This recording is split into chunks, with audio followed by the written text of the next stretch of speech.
नमस्ते सबको और thank you very much again.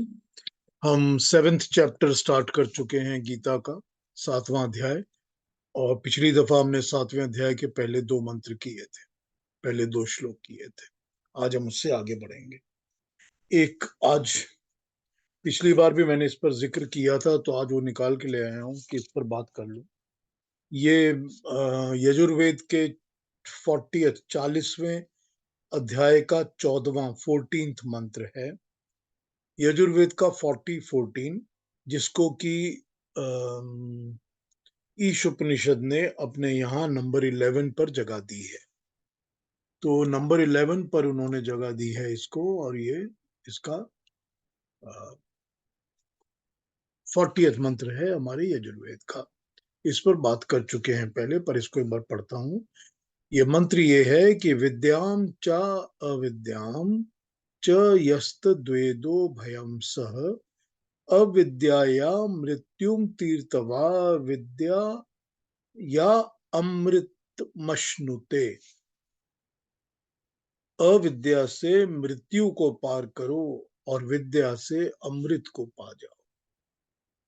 इसका बड़ा सिंपल अर्थ होता है, विद्या तथा अविद्या इन दोनों को जो एक साथ जानते हैं वो अविद्या से भौतिक वर्ल्डली नॉलेज और साइंसेस से मृत्यु लाने वाले प्रवाहों को तर जाते हैं, पार कर जाते हैं, और विद्या और अध्यात्म ज्ञान से अमृत और मोक्ष को पा लेते हैं। जो मनुष्य विद्या और विद्या को उनके स्वरूप से जानकर इनके जड़ और चेतन साधक हैं, ऐसा निश्चय करके सब शरीर आदि जड़ पदार्थ और चेतन आत्मा को धर्म अर्थ काम और मोक्ष की सिद्धि के लिए साथ ही प्रचांग साथ ही प्रयोग करते हैं, लेकिन दुख को छोड़कर परमार्थ के सुख को प्राप्त होते हैं। केवल कर्म से या केवल ज्ञान से, केवल जड़ से या केवल चेतन से सिद्धि कर पाना, धर्म अर्थ काम मोक्ष की सिद्धि कर पाना, ये समर्थ नहीं होता। इसी के ऊपर हमने इतनी देर से बातें की हैं, इसी पर भगवान कृष्ण अपनी बातें समझा रहे हैं। हमने पहले 2 श्लोकों में, जो कि 7वें चैप्टर को भगवान शुरू कर रहे हैं, बहुत ही ज्यादा इन डेप्थ अपने प्रिंसिपल्स को उन्होंने ले कर दिया है हमारे सामने, जिसको समझे बिना तो हम गीता के ज्ञान को समझ ही नहीं सकते। अब वो इन डेप्थ प्रिंसिपल्स हमारे सामने क्या ले कर रहे हैं और हमको क्या समझ में आ रहा है। उन्होंने कहा कि हर एक इंसान के अंदर या हर एक वस्तु के अंदर, सृष्टि में जो भी क्रिएशन बनी है, हर चीज के अंदर परमाणु और अणु होते ही हैं। हमारे आपके अंदर, सृष्टि के अंदर जो भी क्रिएशन है, जो भी चीज है, चाहे आप पानी पी रहे हो, चाहे आपको धूप लग रही है, चाहे आप खाना खा रहे हो, चाहे आप पेड़ को पकड़े हुए हो, या सामने टेबल पड़ा है, या अपना शरीर है, मेरा हाथ है, मेरी आंखों पे चश्मा है, हर चीज के अंदर एटम्स, अणु होते ही है। और क्योंकि हर चीज में एटम और अणु होते हैं, तो ये हर चीजों के अंदर कौन सा अणु और एटम का पार्टिकल, जो उसके अंदर की 3 शक्तियां हैं, 3 फोर्सेस हैं, कौन सा प्रीडोमिनेंट है, इस पर डिपेंड करेगा कि वो अणु किस तरह काम करता है। या तो उसके अंदर इलेक्ट्रॉन प्रीडोमिनेंट है, या प्रोटॉन प्रीडोमिनेंट है, या न्यूट्रॉन प्रीडोमिनेंट है। हमने उसका नाम सतव रजस और तमस ब्रॉडली दे दिया है, ब्रॉडली। लेकिन अब अगर उसके अंदर सत्व ज्यादा प्रोमिनेंट है या प्रोटॉन ज्यादा प्रोमिनेंट है, तो वो हर अच्छे काम की तरफ आगे बढ़ता जाएगा। लेकिन अगर उसके अंदर न्यूट्रॉन ज्यादा प्रोमिनेंट है, तो वो सॉलिडिफिकेशन की तरफ ही बढ़ेगा। तो मेरे सामने जो टेबल पड़ा है, ये टेबल सारा न्यूट्रॉन से ही बना हुआ टेबल है। क्योंकि ना इसके अंदर अपने आप कोई एक्टिविटी होती है और ना इसके अंदर कोई अपने आप नॉलेज होता है। लेकिन शरीर के अंदर तो सब चीजें हैं। अब वो ये बता देते हैं इसको इस तरह से कि मनुष्य को ज्ञान देने के लिए आपको उसकी इच्छा, उसकी क्रिया और उसके ज्ञान, ये तीनों चीजों के ऊपर आपको असर करना पड़ता है, क्योंकि हर इंसान, हर मनुष्य इच्छा, ज्ञान, क्रिया से ही चलता है। हर प्राणी, हर जीव, every living being, every living being, इच्छा, क्रिया और ज्ञान।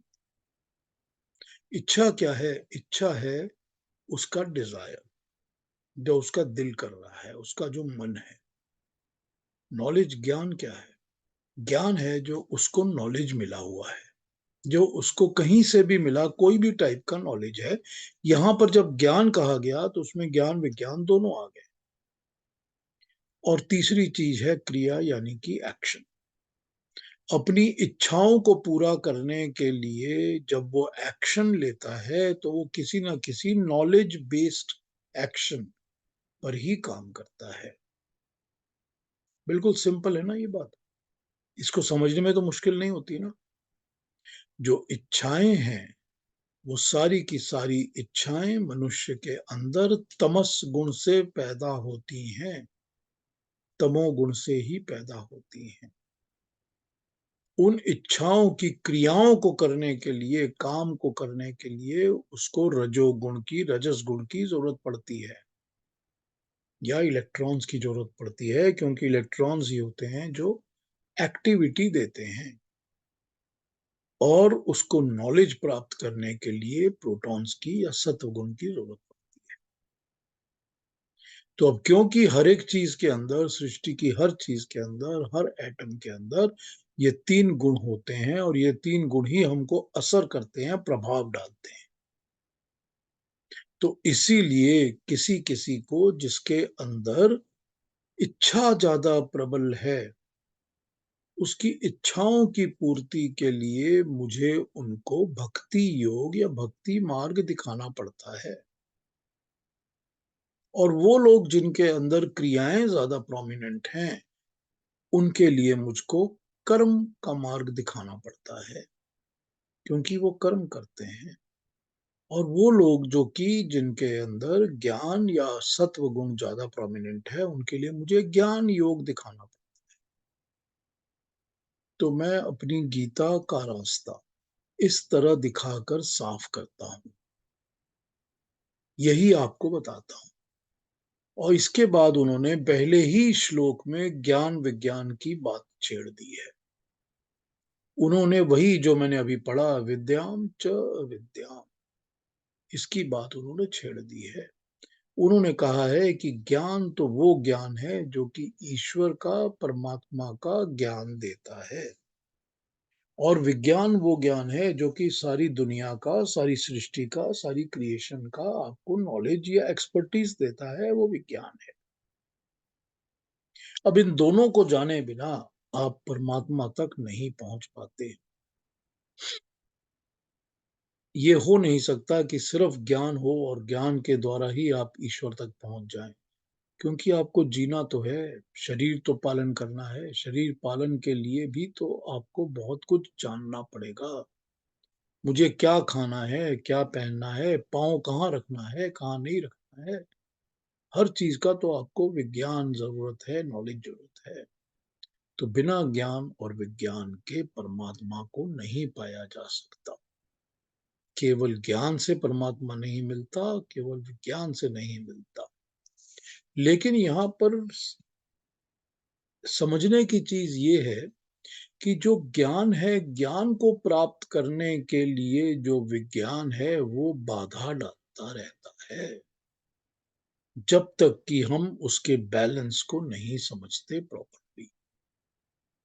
क्यों? क्योंकि अगर हमारा अटैचमेंट्स विज्ञान, दुनिया की तरफ, दुनिया वाली चीजों की तरफ हमारी अटैचमेंट ज्यादा होगी, तो हम ज्ञान पाने की तरफ ध्यान देंगे नहीं। अगर हमको जो भी ज्ञान मिलेगा, वो ज्ञान पाने से पहले हमको यही लगेगा कि मेरे को विज्ञान जो है, वो यहाँ रोक रहा है, वहाँ रोक रहा है, ये नहीं करने देता, वो नहीं करने देता। सबसे यूनिक एग्जाम्पल हमारा अपना होता है कि हमारी जो इच्छा होती है, वही बताया ना, जो इच्छा होती है वो तमोगुण से पैदा होती है। हमारी जो इच्छा होती है वो सबसे पहले हमको रोकती है कि तुझे ज्ञान पाने की क्या जरूरत है, आराम कर, मौज कर, खाना वाना खा, घूमने चले जा, फिल्म देखने चले जा। सबसे पहले तो इच्छा ही बाधा डालती है ना, कि ज्ञान प्राप्त मत करो। उसके बाद बाधा डालता है हमारा अहंकार, हमारी ईगो, जो हमको ओपन ही नहीं होने देती कि हमको ज्ञान प्राप्त करना है। क्योंकि हमको ज्ञान तो पाना ही नहीं है, हमको तो अपनी ईगो रखनी है। मैं और मैं। उसके बाद होती है दुनिया की बाकी अटैचमेंट्स, कभी धन की, कभी पैसे की, कभी प्रॉपर्टी की, कभी बच्चों की, कभी ग्रैंड चिल्ड्रन की, कभी दूसरे की, इसकी उसकी, प्रतिष्ठा की, प्राइड की, कि मेरा नाम। ये सारी चीजें ज्ञान प्राप्त करने में बाधा बन जाती हैं। तो जब तक ये ज्ञान और विज्ञान का प्रॉपर बैलेंस नहीं होगा, तब तक परमात्मा की प्राप्ति तो हो ही नहीं सकती। इसका बैलेंस विद्या और अविद्या का करना ही पड़ेगा। जो विज्ञान है, जो अविद्या है, उसका पर्पस ही है कि मुझको मृत्यु के प्रवाहों से तर जाऊं मैं। कि इतनी जो प्रॉब्लम्स मेरे को आती रहती हैं, जो मेरे शरीर में आती हैं, उन शरीर की प्रॉब्लम्स को किस तरह टैकल करूं, उसके लिए क्या उपचार करूं। यही मेडिकल साइंसेस करते हैं ना। मेडिकल साइंसेस का तो यही पर्पस है ना। यही तो आयुर्वेद का पर्पस है। तो ये सारा कुछ तो विज्ञान और साइंस ही है ना, कि मृत्यु की तकलीफ को कैसे टाल दिया जाए। क्योंकि ये तो होने ही वाली है। ये प्रवाह जैसे ही शरीर पैदा होता है, शरीर का डिस्ट्रक्शन भी साथ साथ शुरू हो जाता है। तो ये तो होने ही वाला है। तो वहां तो मुझे अविद्या को यूज करना है, वहां मुझे विज्ञान चाहिए। लेकिन उसके बाद मुझको अगर मोक्ष और अमृत पानी है, तो मोक्ष और अमृत के लिए मुझको ज्ञान की, विद्या की आवश्यकता है। पहले ही श्लोक में भगवान कृष्ण ने इस प्रिंसिपल को बिल्कुल क्लैरिफाई करके सामने रख दिया कि अब तुम मेरी भक्ति करोगे, अब तुम मेरे भक्त बन जाओगे, अब तुम पूजोगे। लेकिन भक्ति से पहले तुमको पता क्या होना चाहिए? तुमको पता होना चाहिए कि बिना ज्ञान और विज्ञान के जो भक्ति है, वो तुमको मोक्ष की तरफ नहीं लेके जाएगी। फिर उन्होंने बड़े बड़े ही अच्छे तरीके से दूसरे श्लोक में एक और प्रिंसिपल, जो कि बिल्कुल अटूट है, वो सामने खड़ा कर दिया। क्या प्रिंसिपल? कि मेरे तो तीन स्वरूप हैं। और क्या तीन स्वरूप है? वो ज्ञान है। वो क्या है? वो है जीवात्मा, परमात्मा और प्रकृति। कि मेरी देह, जो मेरा शरीर है, वो तुझको दिख रहा है। वो शरीर है जो प्रकृति से बना है, जो नेचर से बना है। लेकिन इसके अंदर मैं जो हूं, ये तो जीवात्मा है ना। और वो जीवात्मा जिसकी भक्ति कर रही है, वो परमात्मा है। फिर वही उन्होंने तीन जो नित्य पदार्थ हैं, जो कभी ना मरते हैं ना पैदा होते हैं, उनकी बात यहां पर छेड़ दी कि इनको समझेगा कि ये तीन मूल पदार्थ जो हैं, नित्य पदार्थ जो हैं, इनको जानना ही तेरे को ज्ञान देगा। जब तक तू इनको नहीं जानेगा, मेरी आगे की बातों को नहीं समझ सकेगा। इसीलिए वो पहले 2 श्लोकों में ही इतने बड़े-बड़े प्रिंसिपल्स हमारे सामने खड़े कर देते हैं, रख देते हैं, बिल्कुल डिफाइंड तरीके में। क्योंकि आगे उन्होंने हमको इन्हीं प्रिंसिपल के ऊपर बेस करके बातें बतानी है। क्योंकि दुनिया तो हमको दिखती है ना, सारी की सारी दुनिया हमको दिखती है, हमको इसका एहसास और आभास होता है ना। हमको दर्द भी होती है, खुशी भी होती है, फूल भी दिखते हैं, कांटे भी दिखते हैं, अच्छा खाना भी दिखता है, कड़वा भी दिखता है, अच्छे लोग भी दिखते हैं, बुरे भी दिखते हैं, हमको सारा कुछ दुनिया में दिखता है, ठंड भी लगती है, गर्मी भी लगती है।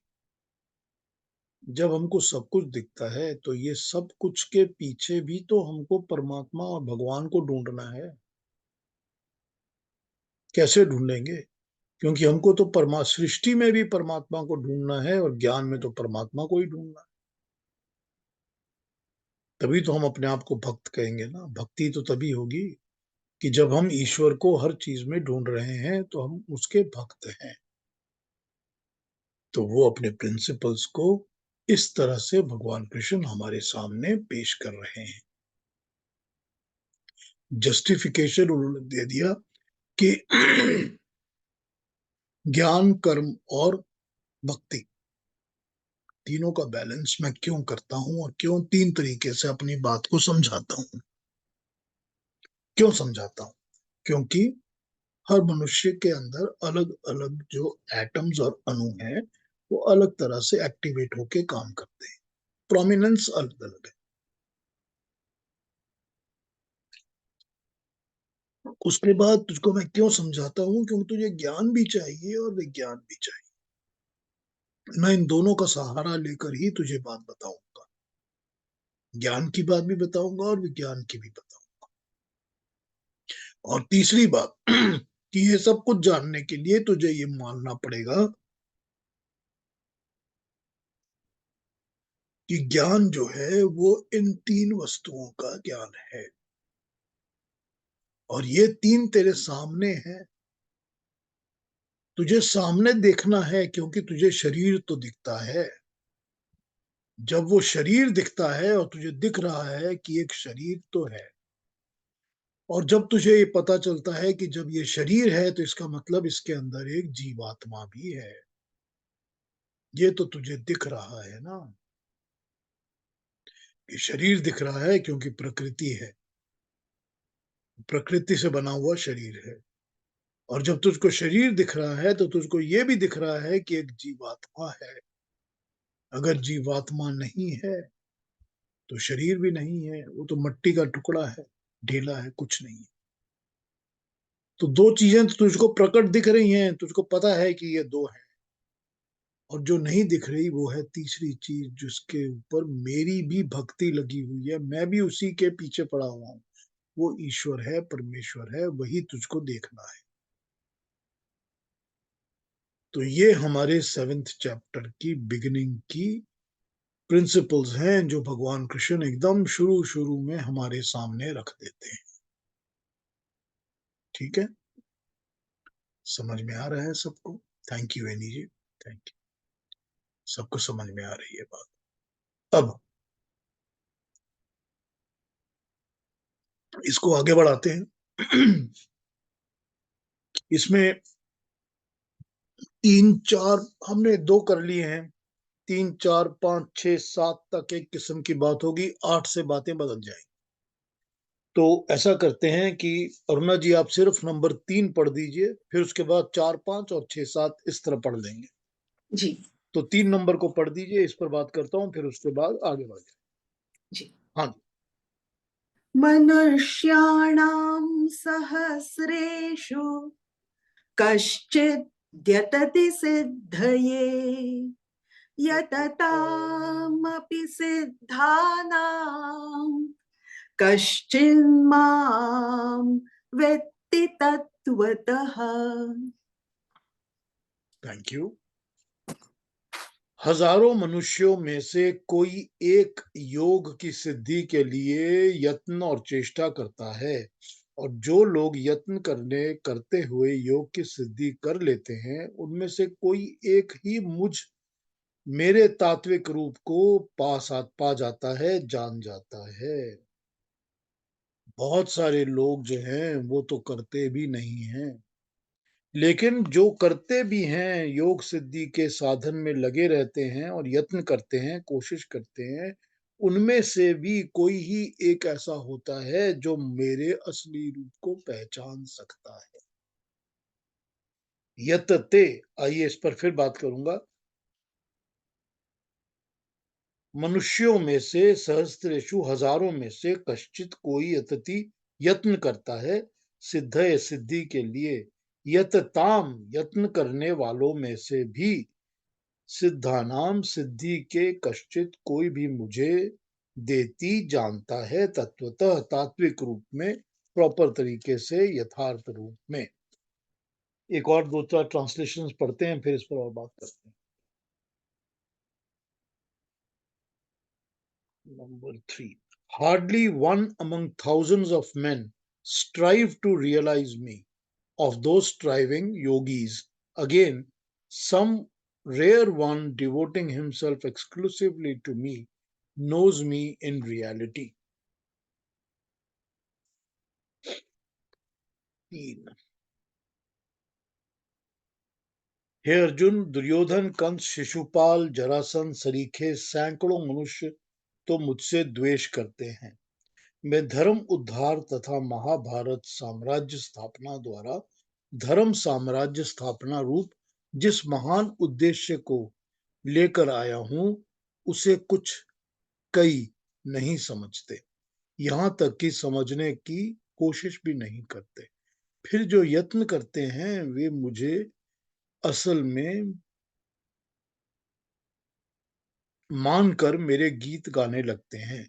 मैं जो कुछ कर रहा हूं, ये सब प्रभु भक्ति के बल पर ही कर रहा हूं। उसकी प्रेरणा से, उसका निमित्त मात्र बनकर मैं ये सब कुछ कर रहा हूं, ये वो भूल जाते हैं। हे अर्जुन, जिन्होंने केवल मुझे जाना है, उन्होंने मेरा कुछ नहीं जाना।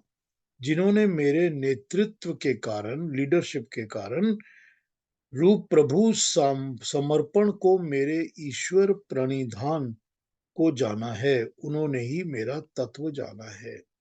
ईश्वर प्रणिधान, ईश्वर में लग जाना, जुड़ जाना, वही जो जानते हैं। इसीलिए मैं कहता हूं कि हजारों मनुष्यों में कोई कोई तो सिद्धि के लिए कोशिश करता है, और कोशिश करने वालों में से भी बहुत ही कुछ ऐसे होते हैं जो मुझ प्रभु सेवक के तत्वतः असली रूप को जानते हैं।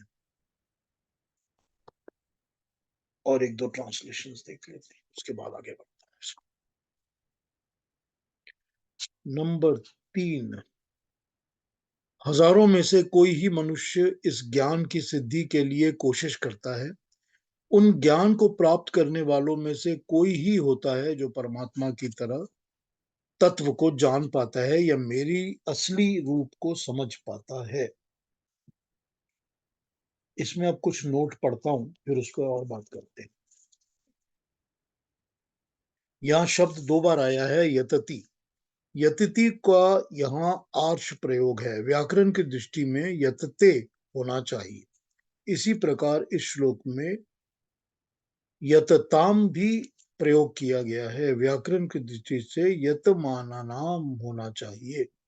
गीता के दूसरे अध्याय में भी 60 श्लोक में यततो यपि कौन्तेय, इस स्थल में भी यततः का काम की जगह यतमानस्य होना चाहिए था।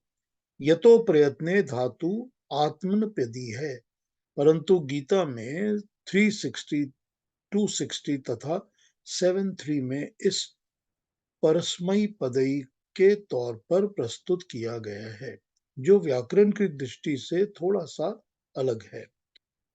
345 में भी प्रयत्नाद्यात्मस्तु, इस तरह से श्लोक में यतताम शब्द को यति प्रयत्ने धातु से प्रयोग किया गया है। खैर, ये व्याकरण की बात थी, इसको समझ लेते हैं, फिर आगे बढ़ जाते हैं। ये यही कह रहे हैं कि जो लोग योग की सिद्धि के लिए, योगों के लिए भी करते हैं। अब यहाँ पर इन्होंने क्या किया है, भगवान कृष्ण ने यहाँ तक तो योग करने के लिए बहुत कुछ जोर डाल के कहा है। उन्होंने कैसे बैठना है, किस तरह से जगह चाहिए, किस तरह से आसन बिछाइए, पीठ को सीधा रखिए, ध्यान को लगाइए, एकांत जगह में रहिए, कई चीजें बता दी हैं। कई चीजें बताकर उन्होंने योग की तरफ मनुष्य को खींचा है कि योग करो, योग में जुड़ जाओ। पहले पिछले चैप्टर्स में हमने देखा था ना, बड़े इलेबोरेटली वो अपनी इस बात के ऊपर जोर डालते हैं कि योग के काम में जुड़ जाओ, कि योगी बन जाओ, कि योग में लग जाओ। क्योंकि योग का तो अल्टीमेट पर्पस ही है परमात्मा को पाना, ईश्वर को पाना। यही अल्टीमेट पर्पस है योग। तो जब इस पर्पस में जुड़ जाओगे तो योगी बन जाओगे और योग कर।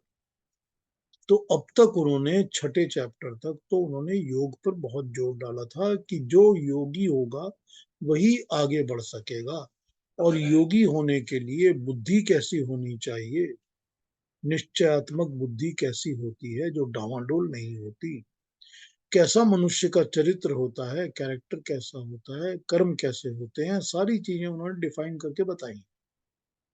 सभी कुछ बताते आ रहे हैं एक एक एक एक एक एक एक, एक करके कि कैसा होना चाहिए जिससे कि मनुष्य जो है वो योगी बन सके, योग में लग सके। जिसके कर्म ठीक नहीं होंगे, जिसकी बुद्धि ठीक नहीं होगी, वो तो कभी योगी बन नहीं सकता। तो योगी बनने के लिए फिर उन्होंने प्रैक्टिकली स्टेप बाय स्टेप सारी बातें बताई। अब वो ये बता रहे हैं कि सैकड़ों में, हजारों में से कोई ही एक ऐसा होता है जो असल में योगी बन सकता है। कोशिश तो कर सकते हैं लेकिन नहीं होते। आसपास देख लीजिए, जिंदगी में आप देख लीजिए, आपको हजारों में भी एक नहीं दिखेगा। देख लीजिए। तो कोई कोई ही ऐसा होता है हजारों में जो योगी बन सकता है। उन योगियों में से भी कोई ही ऐसा होता है जो असल में मेरे अंदर के रूप को, मेरे जो अंदर बैठे परमात्मा हैं, उनको समझ सकता है। उनमें से भी कोई ही होता है जो यहां तक, मुझ तक पहुंच सकता है। अब इन्होंने तो आपको पहले ही बता दिया ना कि जो दिख रहा है वो तो मेरा शरीर है। तुमको शरीर तक तो टिकना, पहुंचना नहीं है। ठीक है, बहुत सारे लोग हैं वो शरीर तक ही रुक जाएंगे। उसके बियॉन्ड कुछ लोग हैं जो कहेंगे हम आत्मा तक भी तो पहुंच सकते हैं। लेकिन उसके बाद जो असल में देखना है वो तो परमात्मा है। वहां तक तो कोई ही है रेयर जो इंसान वहां तक पहुंच पाता है, मेरे उस तत्व रूप को देख पाता है। तो ये नंबर 3 में इन्होंने बताया है। हम लोग आगे बढ़ जाते हैं और 4 और 5 को पढ़कर उस पर बात शुरू करते हैं। तो अरुणा जी, मेरे को 4 और 5 ये दोनों पढ़ दीजिए। जी। भूमि।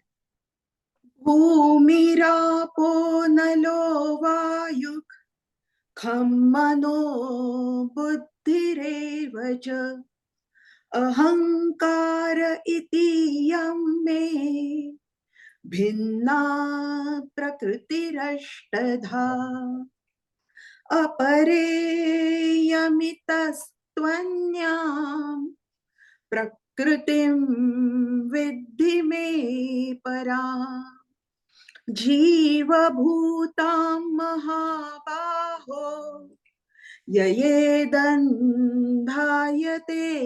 जगत्। Thank you Aruna ji, thank you so much. भूमि पृथ्वी, आपः जल, अनलः अग्नि, वायु वायु, खम आकाश, मन मनः, बुद्धि बुद्धि और एव च अहंकारः इति ये मेरी भिन्न भिन्न विभक्त, बांटी हुई प्रकृति अष्टधा, 8 प्रकार की प्रकृति है। अपरा यानी कि जड़ प्रकृति, इमम यह, इतः इससे, अन्यथाम अलग है, प्रकृतिम स्वरूप को, प्रकृति को, विद्धि जानकर, पराम मेरे रूप में जीव भूता नाम जीव रूप का चेतन जीव वाली प्रकृति का जो कि पर प्रकृति है, अपर नहीं है। हे महाबाहु अर्जुन, यथा जिससे इदम धारण किया जाए संसार को। पृथ्वी जल अग्नि वायु आकाश मन बुद्धि और अहंकार, ये मेरा रूप या मेरी प्रकृति इन 8 में बटी हुई विभक्त है। ये 8 प्रकार के भेद वाला मेरा अपर रूप है, यानी कि जड़ रूप है। हे महाबाहु, मेरे पर रूप को यानी कि चेतन रूप को भी जान ले, जो अपर रूप से अलग है, जिसके द्वारा ये संसार धारण किया जाता है।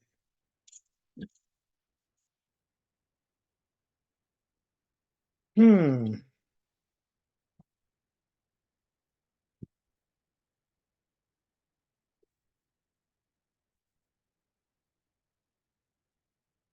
संसार में जड़ और चेतन ये दो तत्व दिखाई देते हैं। जड़ का रूप अष्टधा प्रकृति है और चेतन का रूप संसार में अनंत जीव हैं। ये दोनों मिलकर ईश्वर का रूप बनते हैं। इनमें हम ईश्वर के प्रत्यक्ष दर्शन कर सकते हैं। जड़ तथा चेतन ये दोनों मिलकर ईश्वर का शरीर बनते हैं। जड़ चेतन रूप इस सृष्टि का दर्शन ही ईश्वर का प्रत्यक्ष दर्शन है। इसमें जड़ प्रकृति ईश्वर का अपर रूप है और चेतन जीव ईश्वर का पर रूप। ईश्वर का निज रूप पर और अपर इन दोनों से अलग है। ईश्वर इन दोनों में है, मगर ईश्वर इन दोनों से अलग है। और भी ट्रांसलेशंस देख लेते हैं आगे।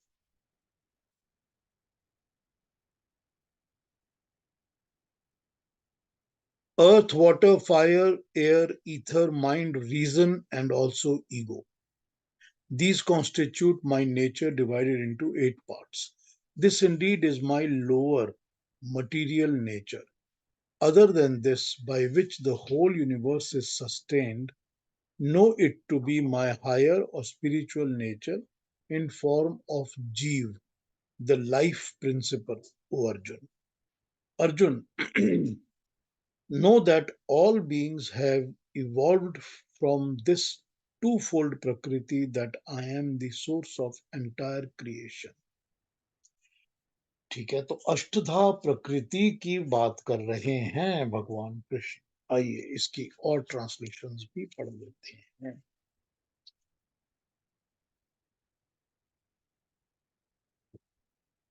मेरे 3 घटकों में प्रथम जड़ प्रकृति है, जिसके ये 8 भाग हैं।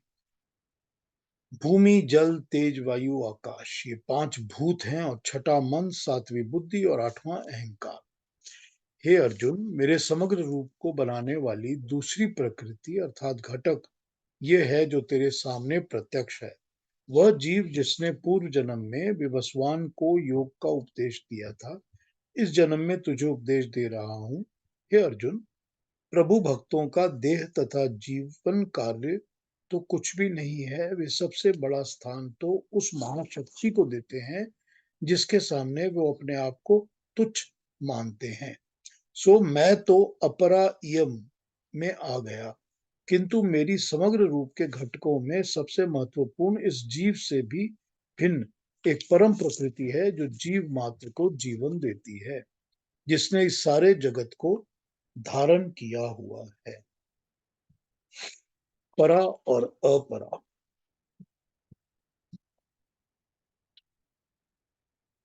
पृथ्वी जल अग्नि वायु आकाश पंच महाभूत मन बुद्धि और अहंकार, ये 8 प्रकार की अलग अलग सृष्टि है।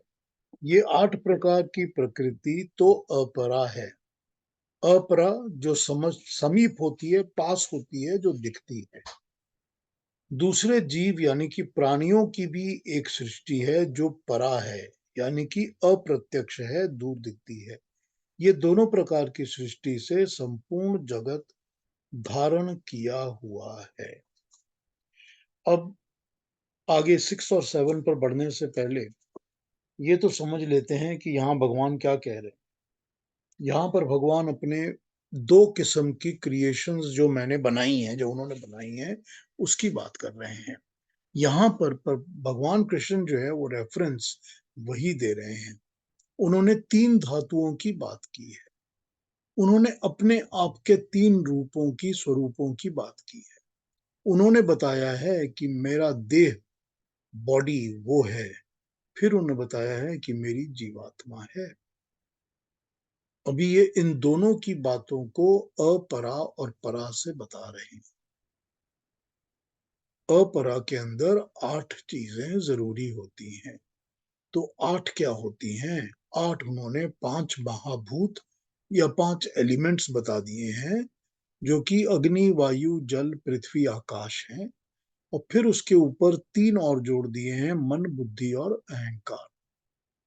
ये जब जुड़ जाते हैं तो ये सारी क्रिएशन की हर वस्तु इसी से बनी हुई, हर वस्तु इसी से बनती है। तो इसको अपरा, परमात्मा का अपरा रूप बता दिया, जो कि दिखता है, जो प्रत्यक्ष है, जो पास है, जो हमारे आस पास है। पंजाबी में एक वर्ड होता, यूज होता है, परा। परा का मतलब है दूर। ठीक, परा हट, दूर हट जा, इस तरह से यूज होता है। तो वो परा जो वर्ड यूज होता है पंजाबी में, वो परा से ही यूज होता है। परा का मतलब जो हमसे दूर है, जो हमको दिखती नहीं है।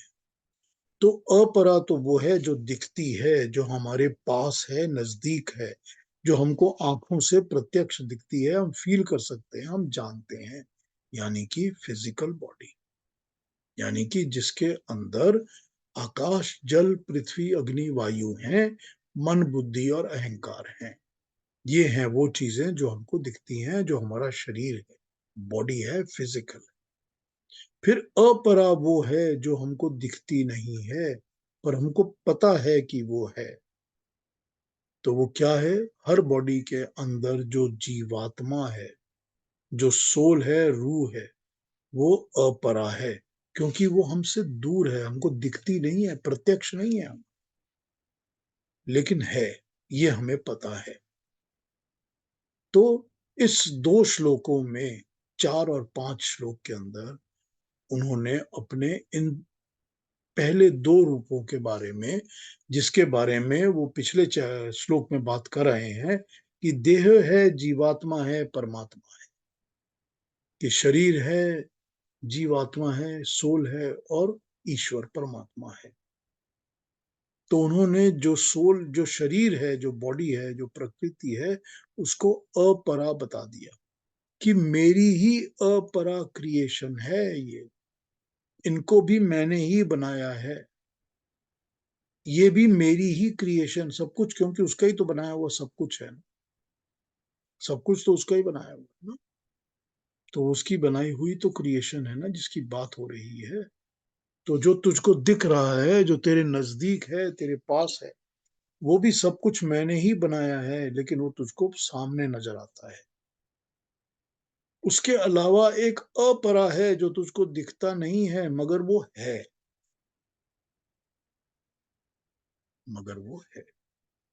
तो इस तरह से जो जड़ और चेतन सृष्टि हम जिसको कहते हैं, जड़ जिसके अंदर प्राण नहीं होते, जो अपने आप कुछ नहीं कर सकती, और चेतन जिसके अंदर करने की, क्रिया करने की शक्ति होती है, कॉन्शियस होती है। तो ये 2 चीजों को, जड़ और चेतन सृष्टि को, अपरा और परा के रूप में यहां बता दिया गया है। जड़ मतलब जो कि जड़ित होती है, जिसके अंदर अपने आप कुछ करने की शक्ति नहीं होती। मट्टी का ढेला पड़ा है तो पड़ा है, जब तक उसको आप उठा के नहीं हिलाओगे, वो खुद नहीं हिलेगा। या जब तक उसको पानी बहा के नहीं ले जाएगा, या हवा धक्का नहीं मारेगी, वो नहीं हिलेगा। तो वो जड़ प्रकृति है। ये शरीर, हमारी बॉडी जो है, ये जड़ है। ये नहीं चलती हिलती जब तक इसके अंदर एक प्राण आके एनर्जी सोर्स प्रोवाइड नहीं करते, तब तक ये कुछ नहीं कर सकता शरीर। तो ये जड़ प्रकृति जो है, ये अपने आप काम नहीं करती। इसको काम कराने के लिए चेतन प्रकृति की जरूरत पड़ती है।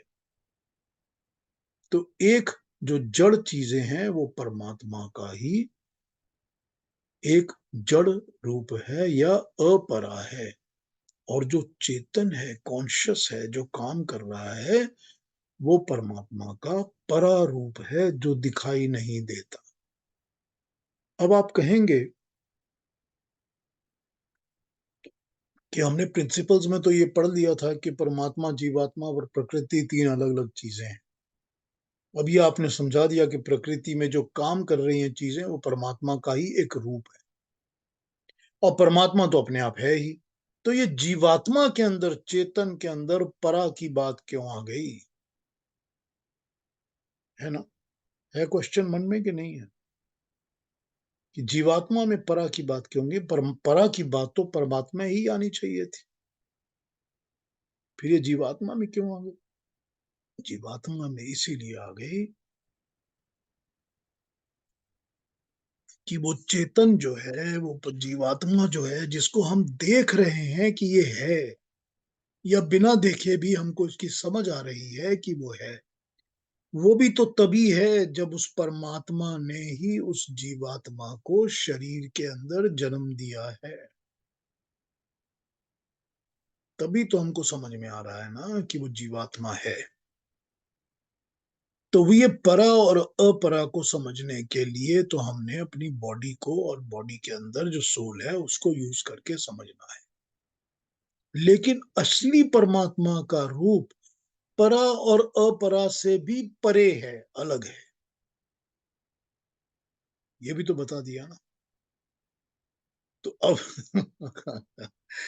अब इस प्रिंसिपल को समझिए।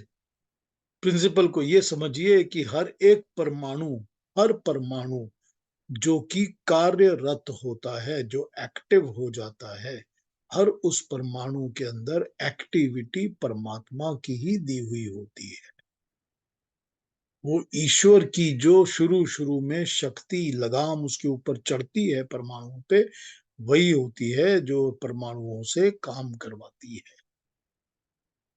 तो हर परमाणु में जो एक्टिविटी होती है, कार्यरत चीज होती है, शक्ति होती है, उस शक्ति को हम इंद्र कहते हैं।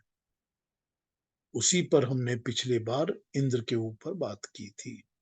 वो शक्ति जो परमाणुओं को काम करवाती है, एक्टिवेशन देती है, उस शक्ति को हम इंद्र कहते हैं, और उसी शक्ति को हम परमात्मा की शक्ति कहते हैं।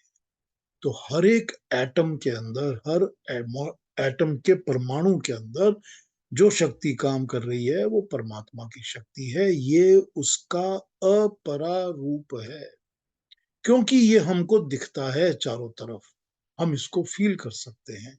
ये दूसरी बात है कि हम उसमें परमात्मा को माने या ना माने, ये दूसरी बात है। हम नहीं मानते, ये हमारा ज्ञान है। हमको पता नहीं है जिस चीज का, हम उसको नहीं मानते। ये हमारी हठ धर्मी है, जिद है, या हमारा अहंकार है। तो हम परमात्मा को एक्नॉलेज नहीं करते। लेकिन ये तो हमको दिखता है कि ये सारी की सारी जड़ प्रकृति जितनी भी है, ये एक्टिवेट ही तब होती है जब इसके अंदर परमात्मा की शक्ति आती है तब। तो ये परमात्मा का अपरा रूप है। और परा रूप वो है जो कि जीवात्मा जब इस शरीर के अंदर आ जाता है, और हमको दिखता है कि एक जीवात्मा तो है ना, एक सोल तो है, तभी तो ये शरीर काम कर रहा है। तो जब ये सोल का हमको पता चलता है, आभास होता है, तो हमको पता चलता है कि ये भी एक है, और ये है परमात्मा की परा, जो नहीं दिखती, दूर वाली, अदृश्य, इनविजिबल। ये उसकी इनविजिबल शक्ति है। लेकिन असली परमात्मा इन दोनों से भी अलग है। ये दोनों उसकी शक्तियां तो हैं, हम उसको इनके थ्रू देख तो सकते हैं, पहुंच तो सकते हैं,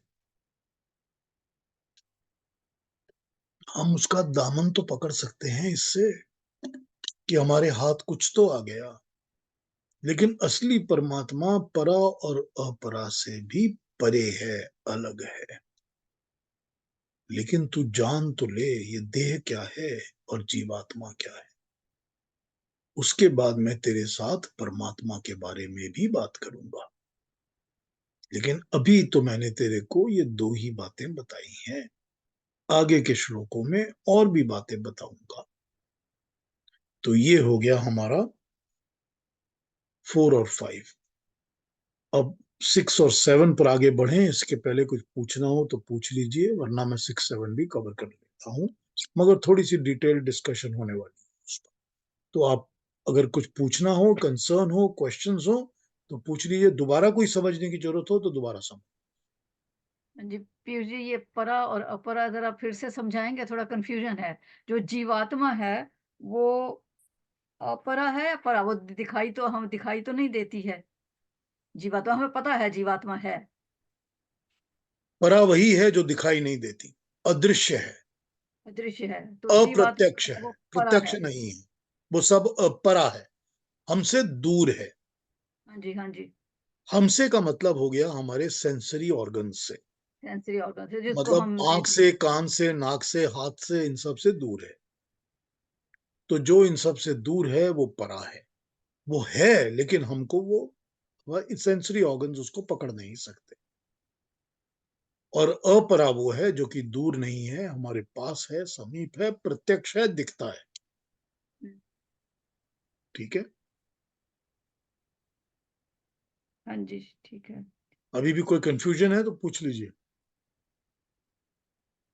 सो अपरा वो है, जैसे हमने कहा कि वो 8 जो हैं, 5 तो वो पृथ्वी, जल, अग्नि, वायु, आकाश, फिर अहंकार, मन और बुद्धि। ठीक, ये जो सब ये हैं, ये मेन इंग्रेडिएंट्स हो गए अपरा के। अपरा के। और जो परा है वो जीवात्मा है, बस, और जो परमात्मा है वो परा और अपरा से भी दूर है, उससे भी आगे है, अलग है। हाँ, अलग है। बिल्कुल। इन दोनों से हम उसको पहचान तो सकते हैं कि वो सब में है। भाई, किसी भी जीवात्मा को शरीर के अंदर प्रवेश करके, धारण करके, उसको सांस और प्राण देकर जीवन देना, ये तो परमात्मा का ही काम है ना। क्योंकि हमको ये तो पता है कि जीवात्मा है। हमको ये भी पता है कि मूल प्रकृति है, कि जो प्रकृति होती है, मैटर होती है, उसका ओरिजिन जो होता है परमाणु होते हैं। तो परमाणु तो एक्टिवेट जब तक नहीं होते तब तक वो प्रकृति का रूप धारण नहीं करते, वो हमको दिखने वाली सृष्टि तैयार नहीं होती। तो धारण करने में परमात्मा का ही काम है। उसी तरह से जीवात्माएं हैं, ये भी हमको पता है। लेकिन वो जीवात्माएं भी तो इस शरीर के अंदर आकर जो रूप धारण करेंगी, वो भी तो परमात्मा की ही शक्ति है ना।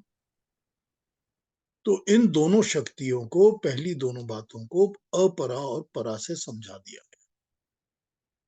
ये टर्मिनोलॉजीज यूज की गई हैं बातें समझाने के लिए।